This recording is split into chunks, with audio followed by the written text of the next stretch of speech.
Can machines think? This question, posed by Alan Turing in his groundbreaking 1950 white paper, ignited a scientific revolution. Fast forward to today, and AI, along with robotic process automation, have reshaped productivity and accuracy in data-driven tasks. A pivotal moment came in November 2022 with OpenAI's release of ChatGPT, sparking global excitement about generative AI's potential.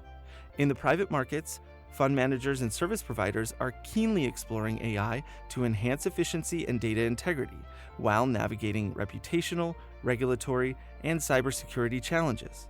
I'm Chase Collum, Senior Special Projects Editor at PEI Group, and in this special Spotlight episode, sponsored by Withum, a global technology-driven tax, accounting, and advisory firm, we explore these challenges in finance AI.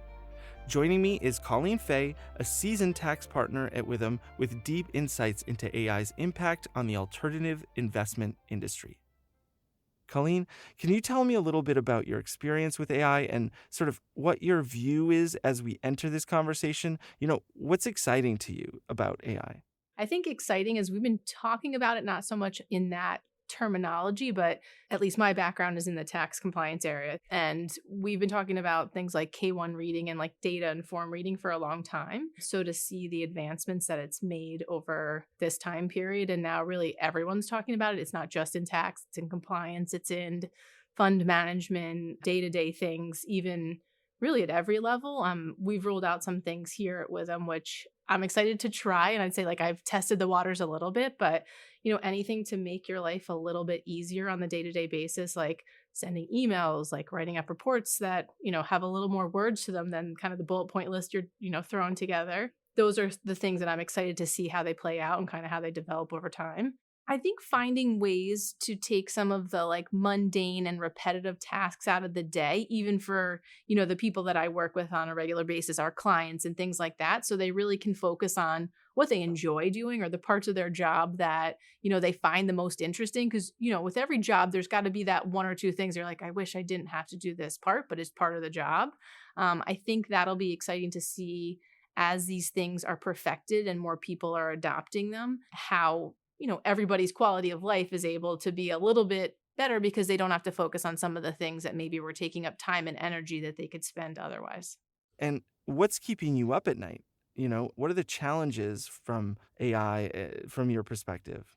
The challenges, I think, in every industry or aspect of it being used, it's only as good as how much it's been tested and how much data has gone into building the model. And so the more people use it, the better it's going to get. But somebody is responsible to make sure that it's being checked so that, you're not just throwing things in there, getting the output and sending it off because it may have an error in it. So those are kind of the balance, like the way that it's rolled out and how fast you implement it, just to make sure that you're checking for those things on the way. You mentioned people checking the data and still understanding the data. I think about this generation of accountants and tax professionals and how they've grown up in the world of having to spend years of their career really in that rigor of building their own data set, inside their minds. And now we have the AI, it comes in, it makes the job a lot easier, but you already have the experience of, climbing up the ladder and being on every rung of that ladder along the way. And I wonder, is there this point where we still need our people to be doing that level of detail, to have that detail-oriented mindset to be able to have the experience to manage these AI platforms? What's your take on that? It's funny because we have this conversation a lot, like as you have less accountants coming out, what are more ways to be efficient and have automated systems? The problem is if you skip the part where you are the doer and you're actually preparing it and, putting all of the things together, and now your task is to review it. Like, how do you learn how it got to that point? So we talk a lot about that because I think, whether it's automated services or, outsourcing certain things, the package that comes back has to be reviewed, right? To make sure that it's okay. And how do you have the experience to know how to review it? I think it's really more of an issue of training and kind of bridging that gap for anybody that you're going to expect to kind of take on that higher level role, which is really supposed to be one of the benefits of AI, right? It's not replacing people where everyone's afraid that it's, robots are going to run the world and there's not going to be any need for all of the jobs that we have out there, but more so freeing up your time from doing the data driven input and things that are less value added and have more time to do the analytical things, but you have to learn how to get to the analytical part. So yeah, I think that's one of the challenges of implementation, of sort of bridging that gap for the people you're expecting to do the higher level things. Sure, sure. Okay. And so let's go back to the other side of things. Obviously, that's a philosophical challenge that I think a lot of people are going to be facing nowadays, and we'll see how that plays out. But let's talk about the technology from a CFO's perspective, from the perspective of the finance function, and especially in the context of private markets. What are the key AI technologies that are being used today that are being implemented in the private fund sector? And then, once we talk about that, maybe can we pick out one or two if you could tell me how they're driving change in the industry?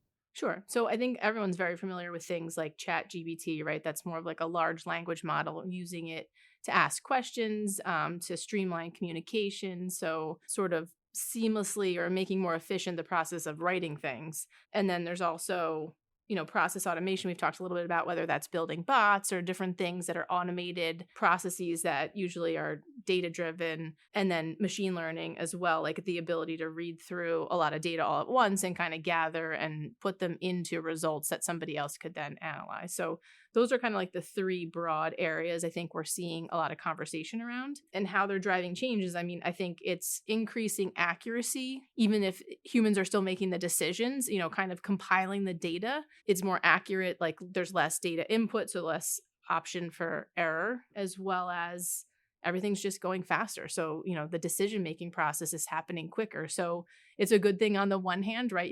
Everybody wants to do things faster. At the same time, I think, it's going to drive competitiveness, which overall probably is a good thing for investors, but is, going to create some stress in the market as well. Okay, so those are the focus areas. And where are you seeing AI and process automation being implemented most often in the private markets? Yeah, it's funny in like preparing to discuss all these topics, talking to different clients and things they're seeing. I think it's probably more happening more so at the portfolio company level, right? Depending on the industry and where their focus is, and how they're able to apply it. In the fund context, I would say I think we see more examples of it, the accounting side of it, from, let's say, like outsourced providers. So maybe like in fund administration. So where you see a lot of it, I think, is being faster to close the books, right? So information is available, it's processed, it is then shared with investors or whoever, compliance, regulation, all the things that are due with all those deadline that we all have. That is one of the places I think that we see the increased efficiency and just time to comply with all of those deadlines that, everyone is used to within the industry. Our research at PEI Group certainly supports this. Over the summer in 2023, Private Fund CFO surveyed 101 private fund management firms for its annual Private Fund Leaders Survey. The study found that 14% of respondent funds have implemented AI tools in their portfolio companies, but fewer than 10% have done so in regulatory compliance and risk management, investor relations and reporting, due diligence and data analysis, portfolio management and tracking, or in deal screening. Can you discuss the role of AI in these areas? Let's focus on regulatory compliance and risk management.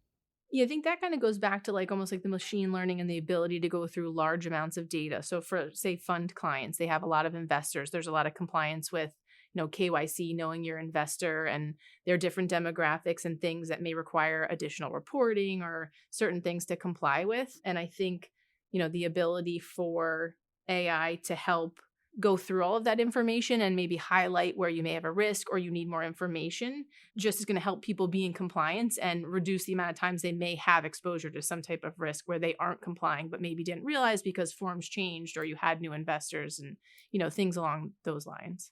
And then looking at the portfolio company level, you mentioned that this is where you're seeing a lot of the implementation and the efficiency gains.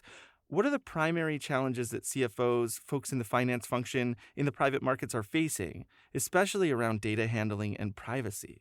I mean, I think that within all of them, really, right, with some of these algorithms and things that are generating, what we're referring to as being automated, there's bias and there's discrimination in how it's learning because it's using everybody's input in order to gather all of that, right? So in the context even of, you talk a lot with like legal documents, sometimes within a company that's using that type of tool, like a chat GPT or something with like the large language models, you can't share the information across different people putting their data in there, right? Because it may be only limited to one type of client. And so you can't share across data sets, which I think is definitely a challenge into a tool like that it's not going to be able to grow as quickly, or you're going to have to find certain ways to restrict the pieces of information that really can't be shared between each other. So that's just one of the ways I think we see where there's concern. I think also just having to monitor it, right? Right now we're in sort of the beginning stages of a lot of people using it. And,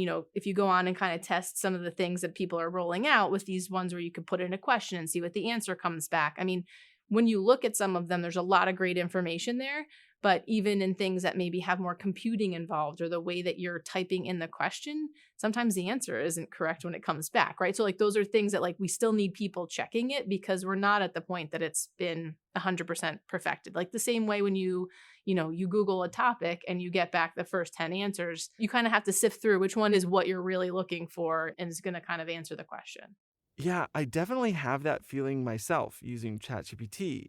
As a user, it's just really fascinating how you can ask the same question in different ways and it elicits such different answers depending on how you phrase what you're asking and what context you give. So I think it's interesting, especially, being a user of ChatGPT, for example, that the large language model, you just don't have any idea what the inputs are.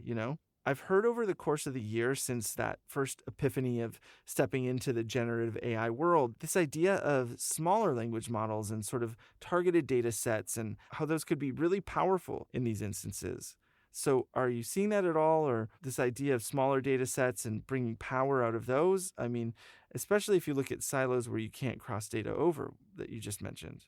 Yeah, I think you'll see more of them. Right now, I feel like it's still kind of, all right, what can we get out of the larger ones? What are ways we need to tailor them to have the smaller data sets? And where do you get the data set then? Like, how much involvement do you need kind of getting it up and running if it really relies on people using it to kind of keep building it and perfecting it?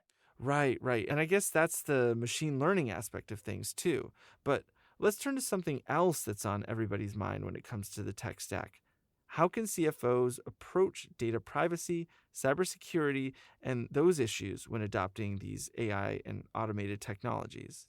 I mean, it's the same way that they kind of view those two things when they're adopting any technology, whether it's AI or any kind of program or process they have internally, right? I mean, there's always the concern over data, even if it's paper or now that we scan things in, right? And then cybersecurity, I mean, unfortunately, like AI, obviously there's so many benefits. We're talking about them now. We could talk all day long about the things that it could do for you, but unfortunately, just as many benefits, there are people who are using it for bad purposes, right? So I think that anybody that is going to implement some type of AI or automation, whether it's outsourced providers that are doing it or you have something in-house, you have to consider that while you're rolling it out. So making it part of the process of how are we going to implement this and having process and procedures around it. What are you going to do if something happens? Like really laying out all of those parameters before you've rolled it out and kind of run into a problem. Something in that you just mentioned too kind of makes me think, if you're a private fund CFO, obviously there's some attraction to AI and its ability to enhance your own team in-house without having to go to outsourced providers, right? But then there's this limitation of your own data being only your own data versus an outsourced provider having access to a much larger set of relevant data, a much larger cross-section of client types, of business types, maybe deeper penetration of a specific industry where that fund or GP might be operating. Now, notwithstanding that issue of having to keep your data in specific silos for specific clients, do you see that being a real driver for outsourcing in the future?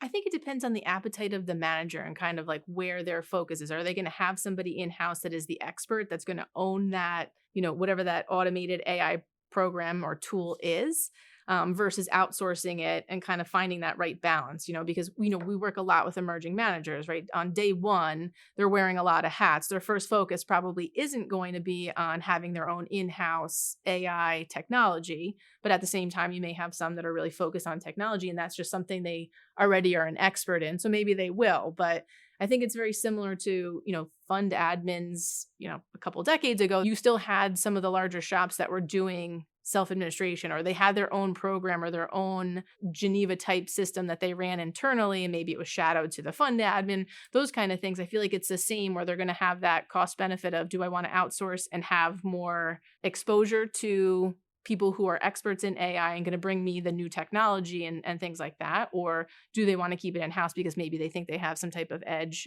technologically, that they're going to be able to keep up with and maintain it internally that would be attractive to their investors? Okay, now let's turn the conversation toward the future here. Can you talk about how AI can transform financial forecasting and strategic decision making in the private markets? Because, we brushed on this at the start of the conversation, but this idea that we're going to leave data entry and the sort of mind numbing processes of the past behind, as essential as they may be, and we're going to be able to settle into becoming these more strategic thinkers, more creative thinkers.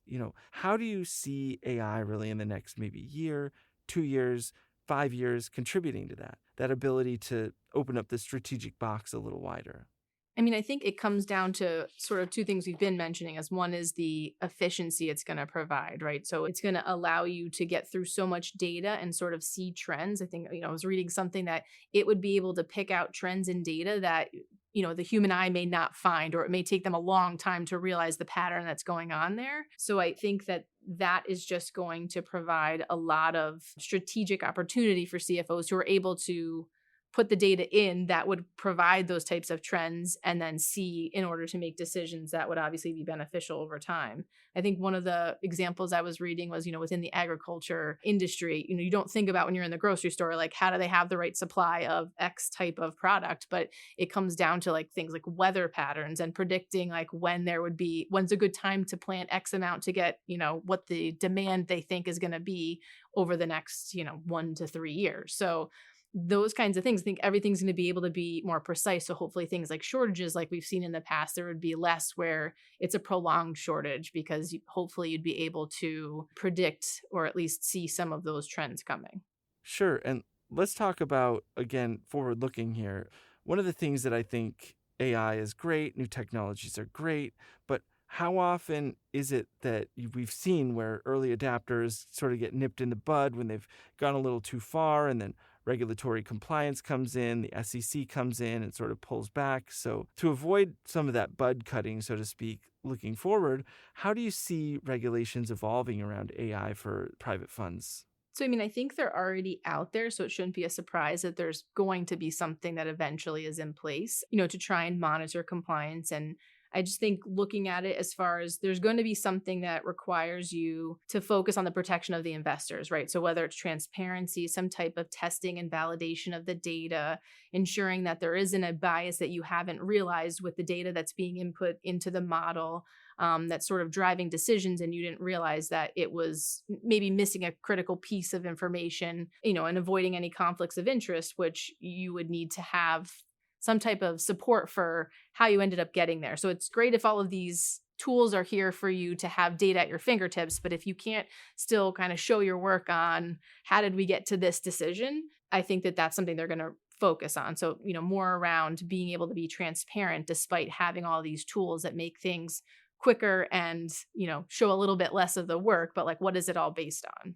And then one last question I wanted to ask you, and this is sort of your opportunity to turn outwards towards the market as your clients, prospective clients, or folks in the industry that you're facing it with them are looking at these technologies.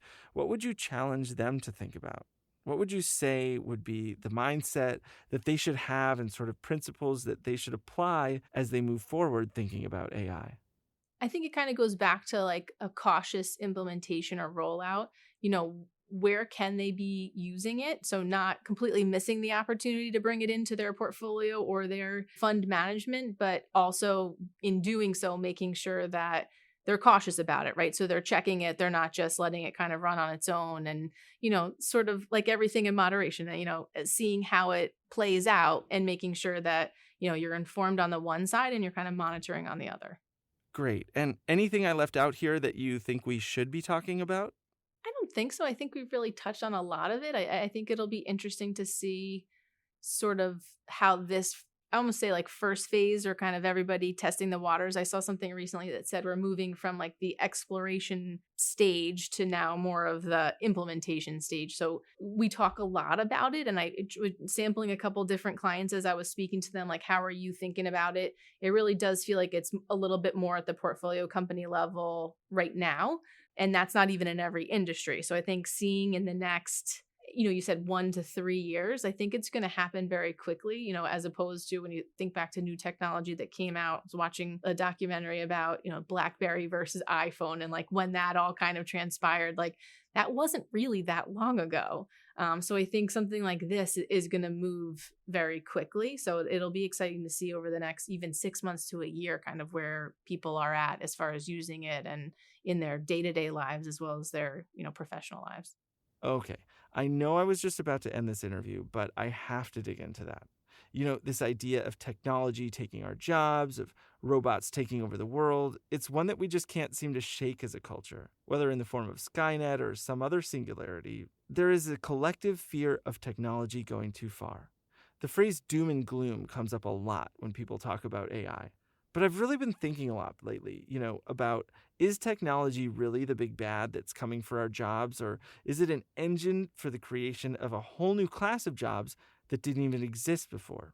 There was a 2-year study by MIT's Task Force on the Work of the Future, and they concluded this study in 2020, and they said that about 63% of the jobs performed in 2018 didn't even exist in 1940. So we're talking about these huge numbers of new opportunities, and I'm given hope that we'll see more jobs, better jobs that come with a better quality of life created alongside AI, And even it's things that we can't quite imagine. So you have to hope that they're going to be there because, if you were, 60 years ago, a lot of the jobs didn't even exist yet. So like we can't even imagine what they might be. So trying to see that as an exciting positive and not necessarily the doom and gloom that you mentioned.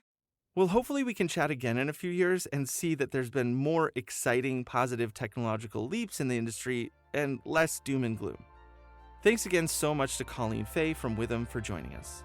If you liked what you heard, be sure to subscribe wherever you listen to podcasts or check us out on any of PEI Group's various titles online, including privatefundcfo.com. I'm Chase Collum. Thanks for listening.